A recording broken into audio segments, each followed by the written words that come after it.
Hi hello నమస్తే welcome to cube TV. నేను మీ anchor Anil. So రాష్ట్రం మొత్తం ఎటువైపు చూసినా హైదరాబాద్ సెంట్రల్ యూనివర్సిటీ అనేది ఒక చర్చనీయాంశంగా మారింది. సో చూస్తూ ఉంటాం డే బై డే ఆ 400 ఎకరాలకు సంబంధించి కూడా పెద్ద ఇష్యూ నడుస్తుంది. అటు అది గవర్నమెంటా లేకపోతే ఆ యూనివర్సిటీదా అని చెప్పి కూడా పెద్ద ఎత్తున చర్చ నడుస్తుంది. ఇదే అంశానికి సంబంధించి మనతో మాట్లాడడానికి కాంగ్రెస్ పార్టీ ఫైర్ బ్రాండ్ అలాగే ఆర్యవైశ్య కార్పొరేషన్ చైర్మన్ కల్వ సుజాత గారు ఉన్నారు. వారు మాట్లాడి మరిన్ని విషయాలు తెలుసుకుందాం. మేడం నమస్తే. నమస్తే అనిల్, బాగున్నావా? బాగున్నా మేడం. ఎలా ఉన్నారు మేడం? గుడ్ అమ్మా. చాలా సంతోషంగా ఉన్నారు. సంతోషం కాదు కానీ గవర్నమెంట్ వచ్చింది, కనీసం అట్లీస్ట్ ప్రజలకు ఏమన్నా అవసరం ఉంటే అందుబాటులో ఉండగలిగేటటువంటి పొజిషన్లో ఉన్నాం కాబట్టి 10 మందికి ఉపయోగపడడానికి ఆనందంగానే ఉంటుంది కదా. ఉపయోగపడుతున్నారా మేడం ఆ 10 మందికి? ఇక మనం నోటితో ఎందుకు చెప్పాలి, ఉపయోగించుకున్న వాళ్ళు ఏదో ఒక రకంగా అందుబాటులో ఉన్నారు, ఏదో ఒక రకంగా పబ్లిక్కి దగ్గరగా ఉన్నారని తెలిస్తే చాలు. ఓకే, నాకెందుకో కాంగ్రెస్ పార్టీ ఫైర్ బ్రాండ్ అంటే కల్వ సుజాత గారు అని చెప్పి అందరికి తెలిసిందే. బట్ అధికారంలోకి వచ్చిన తర్వాత అంత నువ్వు రాలేవు. నువ్వు వస్తే నీకు ఇంటర్వ్యూస్ నువ్వు రోజు 4 వచ్చినా 4 ఇచ్చినా, నీకు 10 వచ్చినా 10 సార్లు వచ్చినా ఇచ్చినా. మరి మీరేమైందంటే అధికార పార్టీ కదా, ఏం అడిగేది ప్రతిపక్షాల దగ్గర పోదామని మీ చూపు అటుబలరింది. ఇప్పుడు నువ్వు వస్తే ఇస్తలేనా ఇంటర్వ్యూ? అవునవును. ఇప్పుడు రేపు ఎల్లుండి ఎప్పుడైనా ఇట్లనే ఉంటాం. ఇట్లనే పదవులు శాశ్వతం కాదు, అధికారం శాశ్వతం కాదు. అన్నిటికన్నా ముఖ్యం అధికారం ఇచ్చినప్పుడే 10 మందికి మంచి పనులు చేయాలి, భయంతో ఉండాలి. భయం మీన్స్ ఏదైనా చిన్న మిస్టేక్ జరిగినా ప్రజల నుంచి వ్యతిరేకత ఆగ్రహం వస్తుందనే దీంతో ఉండాలి, ఆ కోణంలో ఆలోచించి ఉండాలి. అంతే. సో రాష్ట్రం మొత్తం ఎటువైపు చూసినా హెచ్యూసి హైదరాబాద్ సెంట్రల్ యూనివర్సిటీ కూడా ఒక పెద్ద చర్చనీయాంశంగా మారింది. సో అసలు ఏం జరుగుతుందంటే ఏం చెప్తారు మేడం మీరు? నీకేమనిపించింది ఆ 400 ఎకరాల గురించి? నువ్వు ఒక్కసారి మీ మీడియా సాక్షిగా నువ్వు చెప్పు. ఆ 400 ఎకరాలు ఎవరివి? గవర్నమెంట్ అంటున్నారు కాదు, తీర్పు ఎవరు ఇచ్చిండ్రు? సుప్రీంకోర్టు ఇచ్చింది. కల్వ సుజాతనో రేవంత్ అన్ననో మినిస్టర్రో మరి లేకపోతే రోడ్డు రవాణా శాఖనో లేకపోతే ఇంకే శాఖనో మా శాఖలు రాసుకొని ఇది ప్రభుత్వ భూమి అని రాసుకోలేదు కదా. కోర్టు తీర్పు ఇచ్చింది కదా, సుప్రీంకోర్టు. అది కూడా ఇది ఎప్పుడు ఎస్సీయూకి వేరే చోట 397 ఎకరాలు అలాట్ చేసిన తర్వాత ఇది గవర్నమెంట్ భూమినే ఉండిపోయింది. అది కూడా తెలుసుకోకుండా దాన్ని కొంతమంది విద్యార్థులతో, చదువుకునే విద్యార్థులు, రేపటి భారత పౌరులు, ఆ పిల్లలు తీర్చిదిద్దబోయే పిల్లలు, దేశానికి ఎంతో అవసరం ఉన్నవాళ్ళు, కుటుంబానికి ఎంతో అవసరం ఉన్నవాళ్ళు, వాళ్ళని అనవసరంగా ఇబ్బంది పెట్టి వాళ్ళని రెచ్చగొట్టి రోడ్ల మీద ధర్నాలు చేపిస్తున్నటువంటి విషయాలు గమనించాలి. ఈరోజు టెక్నాలజీ పెరిగింది కదా అని ఎట్లా అంటే అట్లా అంటే ఈరోజు ఏవేవో బొమ్మలన్నీ గ్లింటా ఏమో ఇండ్లను వచ్చి పెట్టి గిమ్లింగ్ లో చేస్తున్నారు చూడు. అట్లా నెమలిని తీసుకొని పెట్టి, చచ్చిపోయిన లేడీని తీసుకొని వచ్చి పెట్టి, జింకని తీసుకొని వచ్చి పెట్టి, అక్కడ గాండ్రించేసి పులిలా వాయిస్ పెట్టి, నెమలిల వాయిస్ పెట్టి ఇలా మార్ఫింగ్ చేస్తున్నప్పుడు సిగ్గుపడాలి అంటున్నాయి ఎవరైనా సరే. ఈ దాని విషయంలో ఒక్కసారి ప్రభుత్వ భూమి అన్నప్పుడు ఎట్టి పరిస్థితిలో నేను ఈరోజు అధికారం లేకున్న బీఆర్ఎస్ని అడుగుతున్నా, అధికారంలో కేంద్రంలో ఉన్న బీజేపీని ఇద్దరిని అడుగుతున్నా. ఈ భూమి ఎవరిది? ఫస్ట్ మీరు తెలిసండి, మాకు కాదు. ఈ భూమి ఎవరిది? సుప్రీంకోర్టు ఎవరిది భూమి అని తీర్పు ఇచ్చింది. ఫస్ట్ ఆఫ్ ఆల్ గవర్నమెంట్ భూమి అని తీర్పు ఇచ్చింది. దాని మీద ఏం చేయబోతున్నాము అనేది రేపటి నాటికి ఆలోచన చేసి డెవలప్మెంట్ కోసం ప్రభుత్వం 4th సిటీగా మార్చడం కోసం డెవలప్మెంట్ చేస్తుంది. ఇంకొక విషయం, ఈ కేటీఆర్ పిచ్చి పిచ్చి కూతలు కూస్తున్నప్పుడు వాళ్ళ అయ్యని అడగమని చెప్తున్నా. ఇది ఎవరి భూమి అని కొట్లాడిండు గతంలో, ఆయన కూడా అడిగిండు కదా. ఎవరి భూమి అని అడిగిండు? కేసీఆర్ కావాలన్నా, లేకపోతే రామేశ్వరరావు కావాలన్నా, లేకపోతే బీజేపీలకు ఎవరికన్నా ఇవ్వాలని కొట్లాడు. ఎవరి కోసం కొట్లాడింది ఇది? ఈ రోజు రేవంత్ రెడ్డి గారు ఇనిషియేటివ్ తీసుకొని గవర్నమెంట్ రాగానే దాన్ని సుప్రీంకోర్టులో హాజరుపరిచి ఆ కేసుని పెట్టి దాన్ని కొట్లాడి ఈరోజు గెలుచుకొని ప్రభుత్వానికి ఆస్తి దక్కిందని ఆనందపడాలన్నా, లేకపోతే రామేశ్వరరావుకో, బీజేపీ కిషన్ రెడ్డికో, బండి సంజయ్కో ఇంత వాటా పోలేదని ఇద్దరు కలిసి గుమిగూడి ప్రజల్ని రెచ్చగొట్టి, విద్యార్థుల్ని రెచ్చగొట్టి రాష్ట్రంలో జరుగుతున్నటువంటి సంక్షేమ ఫలాలు ప్రజలకు అందిస్తుంటే ఆ సమయంలో కావాలని మీడియా డైవర్షన్, పబ్లిక్ డైవర్షన్ చేస్తున్నారని అనుకోవాలా. ఇది ఒక్కసారి నువ్వే ప్రజలకు వివరించే ప్రయత్నం చెయ్యిది. గతంలో నేను ఫస్ట్ ఒకటి బీఆర్ఎస్ని ఒక ప్రశ్నిస్తా, మీరు ఎన్ని భూములు అమ్మిండ్రు మీ హయాంలో? ఇప్పుడైతే అప్పుల తడకతో ఉన్నటువంటి తెలంగాణ, నీకు అసలు నువ్వు కొట్లాడినప్పుడు తెలంగాణ ఉద్యమకారుని అని చెప్పుకునేటప్పుడు తెలంగాణ ఉద్యమమే హైదరాబాద్ ధనిక రాష్ట్రం అని హైదరాబాద్ తో కూడిన రాష్ట్రం ధనిక రాష్ట్రం అని. హైదరాబాద్ లేకపోతే 10 జిల్లాలకు దీనికి ఉన్నంత విలువ దానికి లేదు. హైదరాబాద్ లో ఉన్నటువంటి విలువని కోసమే కొట్లాడినటువంటి నువ్వు, ధనిక రాష్ట్రం అని కొట్లాడినటువంటి నువ్వు, ధనిక రాష్ట్రం మా సంపద అంతా పక్కోడు తీసుకుపోతున్నాడు అని చెప్తే ఆ రోజు మిగులు బడ్జెట్తో ఇచ్చి 70,000 కోట్ల రూపాయల అప్పుతో ఇస్తే ఈ రోజు 7.5 లక్షల కోట్ల అప్పు చేసినావు. నీ అప్పు తీర్చడానికి నానా యాతిపడి నానా తిప్పలు పడుతున్న మా ప్రభుత్వానికి నువ్వు ఈ రోజు వచ్చి పిచ్చి కూతలు కూస్తుంటే ఫస్ట్ ఆఫ్ ఆల్ అడుగుతున్నా 554 ఎకరాలు సంథింగ్ వాళ్ళ హయాంలో అమ్మేశారు. అవి కూడా ఏ దానికోసం అమ్మినరో జవాబే లేదు ఇప్పటి వరకు. నువ్వు కోకాపేటలో అమ్మిన భూమిలో రామేశ్వరరావు కోసం అమ్మినాయా, లేకపోతే మన పేరేమో ఉంది కదా వెంకట్రావు IAS ఆఫీసర్ ఎమ్మెల్సీనో ఎంపీనో ఏదో ఉన్నాడు చూడు, ఆయన కోసము రాజ్ పుష్ప కోసం అమ్మినాయో, అవన్నీ అట్లాంటి చరిత్ర ఉన్నది. కానీ ప్రజా సంక్షేమం కోసం నువ్వు చేసిన అప్పులు తీర్చడం కోసము ఈ రోజు మేము పడుతున్నటువంటి తాపత్రయాన్ని అర్థం చేసుకోకుండా కావాలని రెచ్చగొట్టి నువ్వు చేసిన అప్పులు తీరవనికే కదా ఇన్ని అవసరాలు పడుతున్నాం. లేకపోతే ఎట్లుండనో అట్లా ధనిక రాష్ట్రం ఇచ్చింటే ఈ రోజు మాకు సంక్షేమాలకు వచ్చిన 18,000 కోట్లు నెలలకు మస్తు అవుతుండే మాకు. అంటే అప్పులప్పాలు అయినందుకు అలా అమ్ముతున్నారు దాన్ని 400 ఎకరాలు అమ్ముతున్నామంటే డెవలప్మెంట్ ఆల్సో కదా. ఇప్పుడు పెద్ద పెద్ద కంపెనీస్ వస్తాయి, 400 ఎకరాలు ఫారెస్ట్ ఉందా అసలుకి?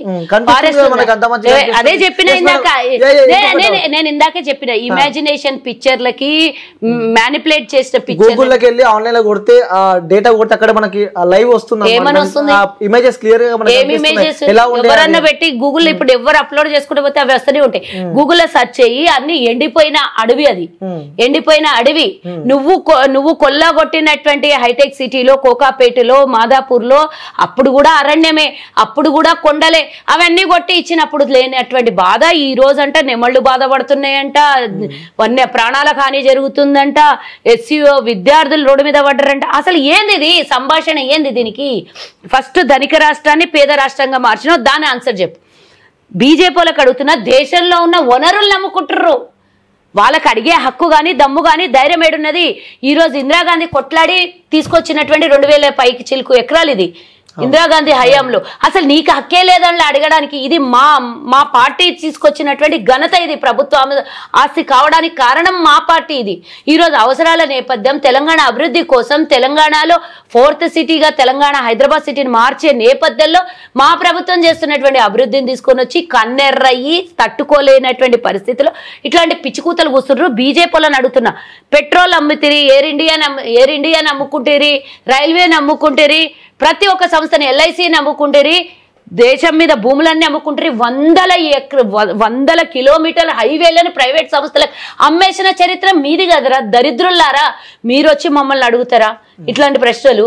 ఎందుకు అమ్ముకున్నారు? హైవేలు అమ్ముకున్నారు. గత ప్రభుత్వంలో కాంగ్రెస్ స్వతంత్రం వచ్చినప్పుడు వీధి దీపాలు పెట్టడానికి తప్పించి ఇంకేదానికి స్తోమత లేనటువంటి భారతదేశంలో స్తోమత మీన్స్ సోర్స్ లేని స్థితిలో ఈరోజు అంతరిక్షంలోకి పోయేటటువంటి పరిస్థితి వచ్చింది అంటే కాంగ్రెస్ చేసినటువంటి అభివృద్ధి, దేశం మీద ప్రాజెక్టుల నిర్మాణం కానీ, LICలు కానివ్వండి, పెద్ద పెద్ద ఇండస్ట్రీస్ కానీ, ఈరోజు మనం ఇంపోర్ట్ నుంచి ఎక్స్పోర్ట్ స్థాయికి వచ్చినటువంటి ఘనత తీసుకొచ్చింది కాంగ్రెస్. మీకు మమ్మల్ని అడిగే అర్హత మీకేమున్నది? ఒక్క వ్యవస్థన మేము 170 సంస్థల నిర్మాణం చేస్తే మీరు అలా 30-40 సంస్థలను అమ్మేసాను ఇప్పటిదాకా. ఇంకా అంతకన్నానే అమ్మేసిండొచ్చు. నాకు తెలిసింది 2 ఏళ్ల కింద కథ నేను చెప్తున్నా. ఇప్పటికి ఎన్ని పోయినాయి లోపల 16 లక్షల కోట్ల అప్పులు చేసి విదేశాలకి వాళ్ళని పంపించేసి దేశంలో సంపద అంతా దోచిపెట్టి పేదోళ్ళ సంపదని ధనికులకు దోచిపెట్టినటువంటి మీకు అడిగే హక్కేముంది అని అడుగుతున్నారు. అర్హత కాదు అసలు, మాట్లాడడానికి, ఉచ్చరించడానికి, నాలుక మీద ఆ మాట తీయడానికి కూడా హక్కు లేదు అంటున్నాను. అర్హత దేవుని హైడ్రా తీసుకొచ్చింది కాంగ్రెస్ పార్టీ అధికారంలోకి వచ్చిన తర్వాత.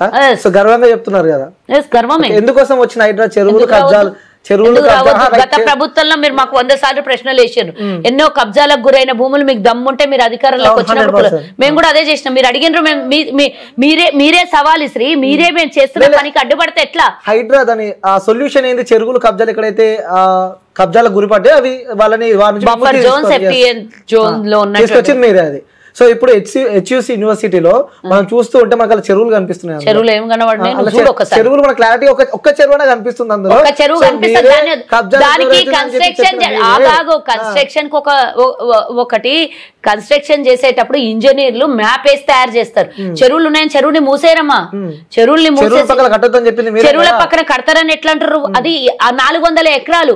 ఆ చెరువుకి 400 ఎకరాల స్థలాన్ని రేపు కన్స్ట్రక్షన్ చేయడానికి దానికి తీసుకొచ్చేటటువంటి, అంటే ఇప్పుడు మనము ఒక బిల్డింగ్ కన్స్ట్రక్షన్ చేయాలి అని అంటే 1 ఎకరంలో 30% ఇదే వదిలేస్తాం. దానికి చెరువుకి ఎంతో వదిలేస్తారేమో నీకెట్లా తెలుసు? నువ్వు ఇప్పుడు ముందే ఏ పిక్చర్ ముందుకు రాలేదు, దానికి సంబంధించినటువంటి ఒక మ్యాప్ రాలేదు, ఒక డయాగ్రామ్ రాలేదు. నువ్వెట్లా అంటున్నావు నువ్వు చెరువును మూసేస్తావు?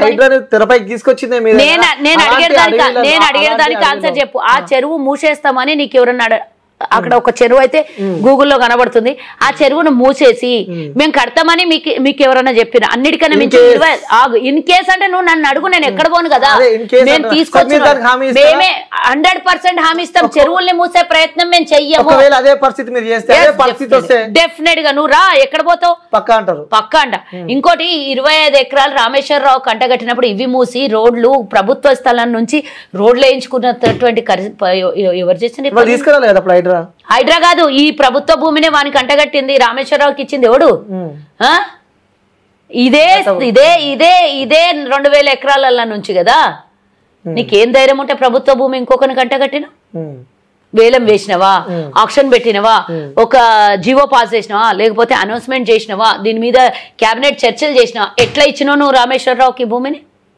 ఏ విధమైనటువంటి చర్చలు జరగకుండా ఎట్లా మీరు ఈరోజు అన్ని విధాల చర్చలు చేసే ప్రభుత్వం ముందుకెళ్తుంది. లేకపోతే మీకు ఆస్కారం కన్నుకు కూడా ఒకవేళ నిజంగానే మేము చేయాలనుకుంటే మీ కుడి కన్ను చేసే పని ఎడమ కన్నుకు కూడా తెలియకుండా అమ్మేస్తుంటే మేము ఆ పని చేయట్లేదు కదా. నేను అమ్మరు అని కూడా అనలేదు, అమ్ముతారని కూడా డెవలప్మెంట్ కోసమే. రేవంత్ రెడ్డి గారు అసెంబ్లీ సాక్షిగా చెప్పారు, ఇంతకన్నా ఎక్కువ అసెంబ్లీ సాక్షి. అసెంబ్లీ అంటేనే ఒక దేవాలయం, అది చట్టం నిర్మాణం అయ్యేటటువంటి స్థలము. మరి అక్కడ ఒక నిర్ణయమో ఒక మాటను మాట్లాడినంటే అది చట్టబద్ధం అవుతుంది. ఆ చట్టబద్ధంగా మాట్లాడినటువంటి మాటని దాన్ని అమ్మేసి రేవంత్ రెడ్డి ఇంటికి తీసుకుపోతాడా? ఇంకెవరైనా మా కాంగ్రెస్ నాయకులు ఇళ్లలోకి వస్తాయి ఆ డబ్బులు అమ్మేసినాయి? చెప్పండి నాకు.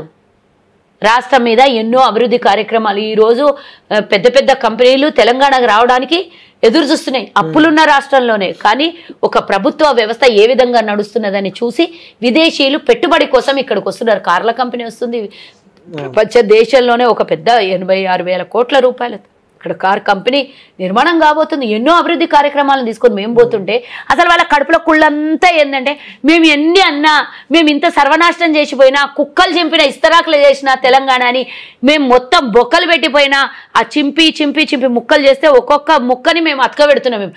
అయినా కానీ వీళ్ళు అసలు మేము ఎంత రాళ్ళేసి కొట్టినా వీళ్ళు తేరుకుంటూనే ఉన్నారు.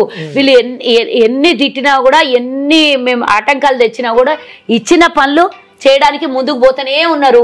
హామీలు ఎన్ని కష్టాలు, మేం చేసిన అప్పుల మీద నెలకు 6,500 కోట్ల రూపాయలు వడ్డీలు కట్టుకుంటూ ఇంకా 21,000 కోట్ల రూపాయలు రుణమాఫీ చేసిరి, 6,000 కోట్ల రూపాయలు రాజీవ్ యువ వికాసంకి ఇచ్చిరి, మహిళలకు వడ్డీ రుణాలు ఇవ్వబట్రి, ఉచిత బస్సు ఇచ్చిరి, సన్న బియ్యం ఇవ్వబట్రి, ఈరోజు 500కే గ్యాస్ ఇవ్వబట్రి, 200 యూనిట్ల ఉచిత కరెంటు ఇవ్వబట్రి, రైతులకి 6,000 రూపాయలు ఎకరాకి ఇచ్చిరి.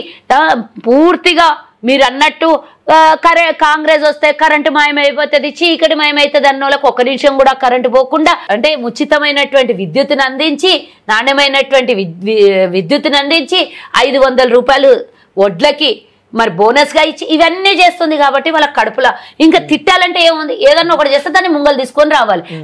దొంగనాయాలు ఆ నెమ్లీలను తీసుకొని వచ్చి దాన్ని వెబ్సైట్లలో క్రియేట్ చేసి దాన్ని పెట్టడం అనేది.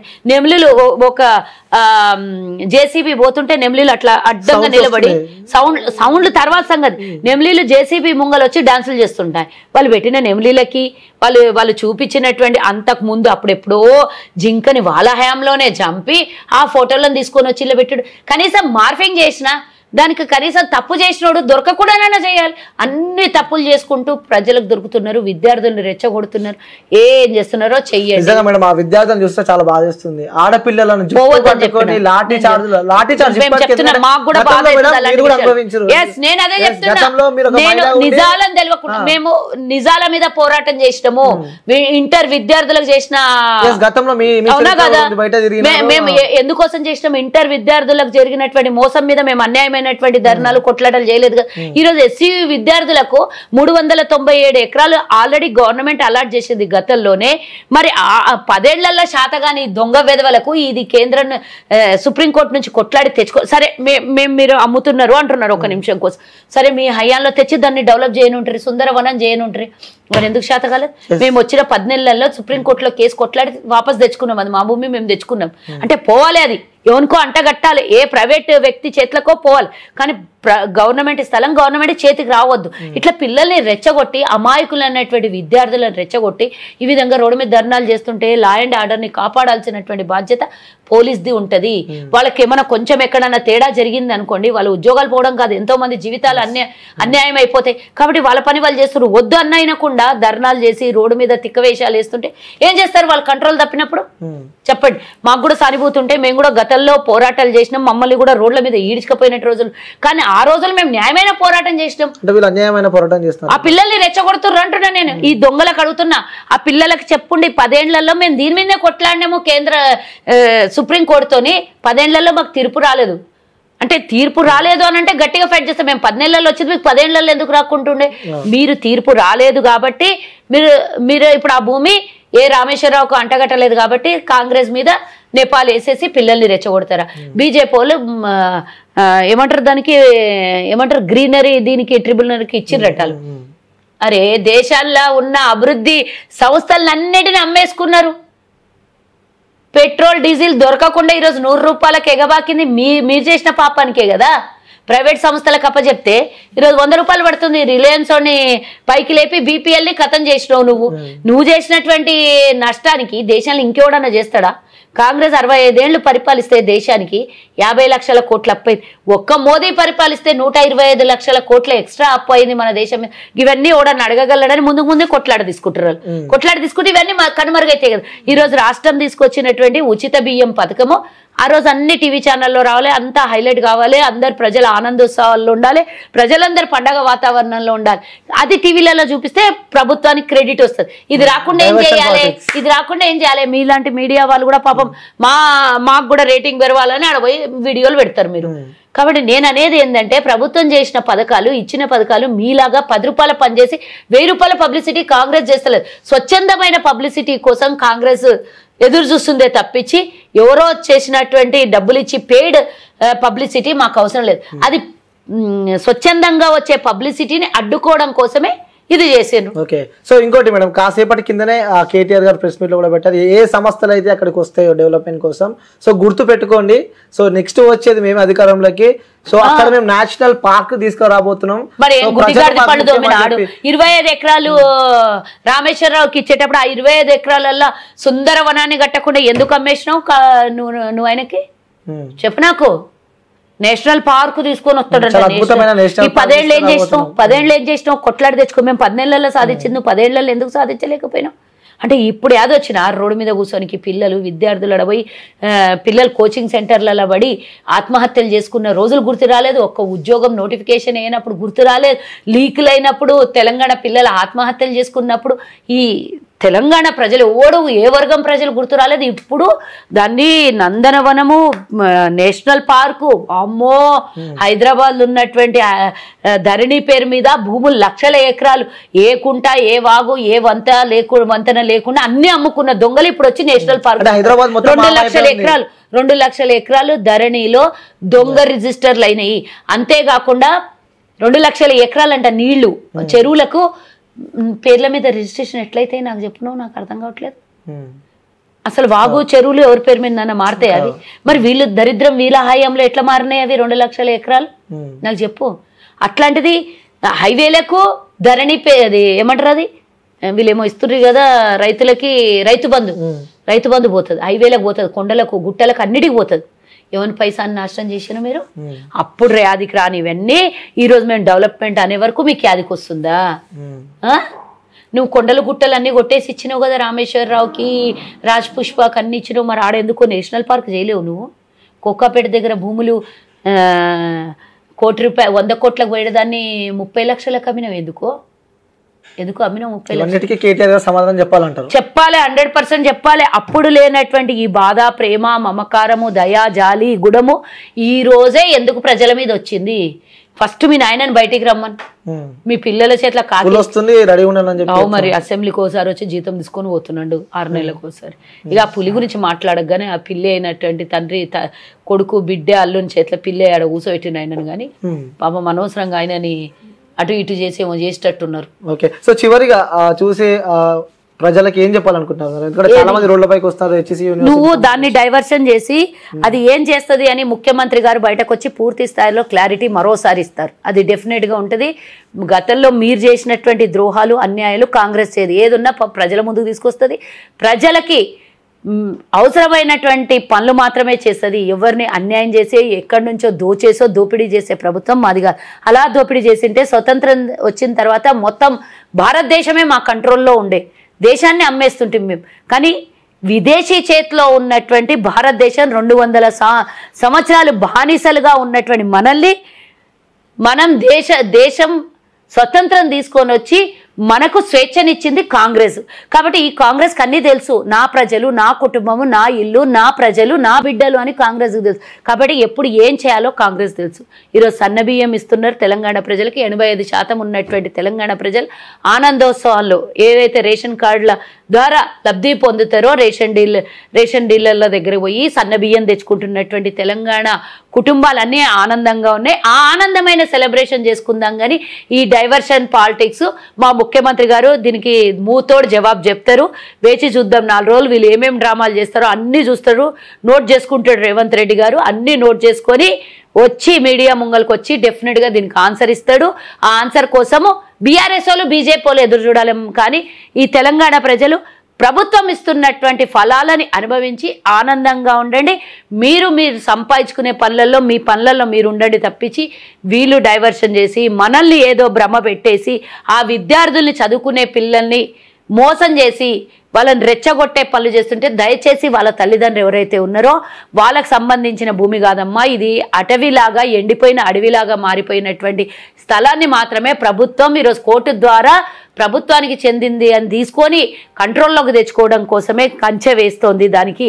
అంతేగాని మీ పిల్లలకి దయచేసి ఈ వెధవలు రాజకీయం చేస్తున్నటువంటి ఈ వెధవల దగ్గరికి జోలికి పోనీయకుండా మీ పిల్లల్ని మీరు కాపాడుకోండి. రేపు ఉద్యోగాలు ఇవ్వబోతోంది మీ పిల్లలు, చదువుకున్న పిల్లలకి. తెలంగాణ ప్రభుత్వం ఆల్రెడీ రిటైర్డ్ అయిన 6,000 మందిని తీసేసింది ప్రభుత్వం. రిటైర్డ్ అయిన వాళ్ళు లక్షల జీతాలు తీసుకొని పనిచేస్తుంటే వాళ్ళకు విముక్తి చెందించింది తెలంగాణ ప్రభుత్వం. ఆ 6,000 ఉద్యోగాలు ఖాళీ అవుతున్నాయి. త్వరలో చదువుకున్నటువంటి విద్యార్థులకు మళ్ళీ కొత్త ఉద్యోగాలు పడబోతున్నాయి. ఆల్రెడీ 60,000 ఉద్యోగాలు ఇచ్చినాం, ఇంకో 6,000 ఆ కోటాలో చేరబోతున్నాయి త్వరలోనే. కాబట్టి పిల్లల్ని చదివించుకోండి. పిల్లల్ని మంచి దారిలో పోవడానికి నీతి వ్యాఖ్యలు చెప్పండి వాళ్ళకి. కానీ ఇలా ఎవడో వచ్చి రాజకీయ నాయకులు రెచ్చగొడితే రెచ్చిపోయి భవిష్యత్తును పాడు చేసుకోవద్దని దయచేసి తల్లిదండ్రులకు కోరుతున్నా. రాజకీయ నాయకులే చేయాలి. విద్యార్థులు వాళ్ళ దగ్గరికి వెళ్ళకండి. వాళ్ళకి మీకేమన్నా అవసరం ఉంటే డైరెక్ట్గా ప్రభుత్వంతో నిరసన చేయడానికి ఇందిరా పార్క్ దగ్గర మీకు స్థలాన్ని కేటాయించారు, అక్కడికి వచ్చి నిరసన వ్యక్తం చేయండి. ఏమైనా సమస్యలు ఉంటే ప్రభుత్వం దాన్ని పరిష్కరిస్తుంది. ఇంతే తప్పించి రెచ్చిపోయి వాళ్ళు చెప్పినట్లు చేస్తే భవిష్యత్తు పాడై మీ మీద కేసులు అయితే మిమ్మల్ని నమ్ముకున్న తల్లిదండ్రులు అన్యాయం అయిపోతారు. దయచేసి ఇది ఒక్క నా మాట మాత్రం గమనించండి అని కోరుతున్నా. Okay madam, thank you madam, thank you so much.